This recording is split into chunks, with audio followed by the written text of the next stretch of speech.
is this even healthy? So I'm going to go ahead and jump on a limb and say I think that's really unhealthy, right? And I really saw a lot of damage there. And I'm not talking about unhealthy for her victims, but unhealthy for her too. I think it's unhealthy for her to carry this kind of perspective on relationships. And my heart goes out to any man that tries to, to love a person that thinks that way.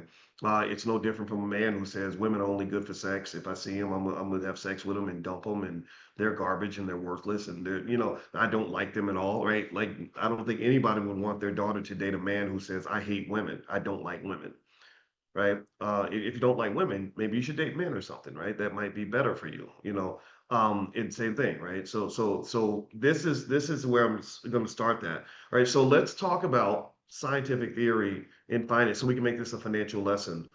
Because as I've mentioned to you all a lot and repeatedly, and I'm gonna keep on saying this, money and psychology are really, really connected. The way you think affects your economic outcomes, your economic perspective, how you view money, how you pursue money, what you're willing to trade for money, all kinds of things, right? It's very, very deep. It's really fascinating stuff.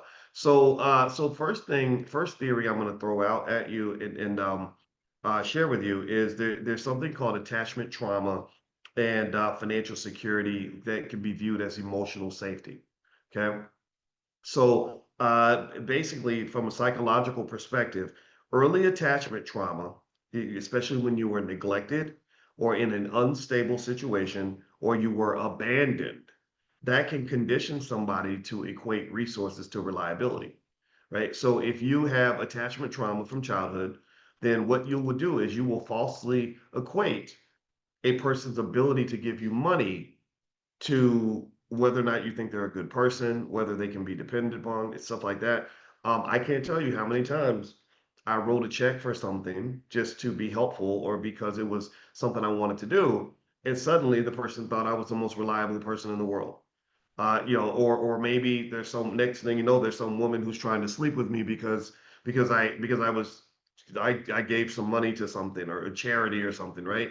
And so this can come from that attachment trauma.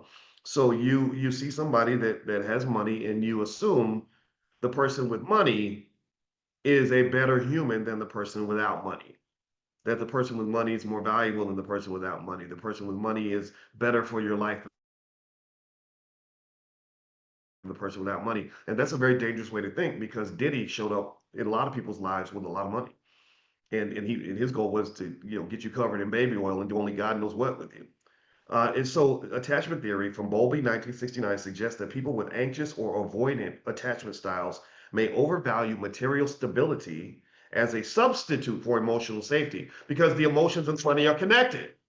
So you're not really seeking, you think you're getting emotional safety when really you just got some money, you got some financial security. So you love your white boss because your white boss writes checks and sends you money. And then next thing you know, you respect your boss more than you respect your man. I talked to a young man who went through this. He said that literally he asked his girlfriend, he said, why don't you show respect to me? You show more respect to your boss than you do to me. And she said, that's because my boss gives me money.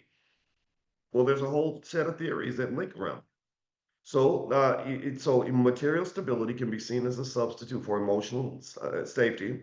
And behavioral finance finds that money often acts as a psychological buffer against uncertainty. That money is a buffer, money is a cushion, it's a football helmet for all the trauma and the tragedy and the uncertainty that you're dealing with in the world.